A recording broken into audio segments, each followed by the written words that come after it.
చిగురాకుల రేఖలు రాసి చిరుగాలి చేతికి ఇచ్చి ఎప్పుడో నీ పంపించాను నువ్వు చూడలేదా. నా మనసే పడవగా చేసి కలలన్నీ అలలగా చేసి ఎప్పుడో నీ పంపించాను నిన్ను చేరలేదా. చెప్పాలని అనుకుంటున్నా నా ఎదుటే నువ్వు కూర్చున్నా, మనసులోని మాట నీకు చెప్పలేకపోతున్నా. చెప్పకుండా ఓ క్షణమైనా ఉండలేకపోతున్నా. ఎలా చెప్పనమ్మా నాలోని ప్రేమని, ఎలా చూపనమ్మా నా ప్రేమ నువ్వని.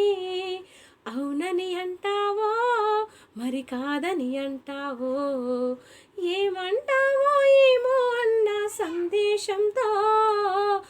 ఏమని చెప్పాలి నీకేమని చెప్పాలి, తెలియక సతమతమవుతుంది నా మనసెంతో. అటో ఇటో ఎటో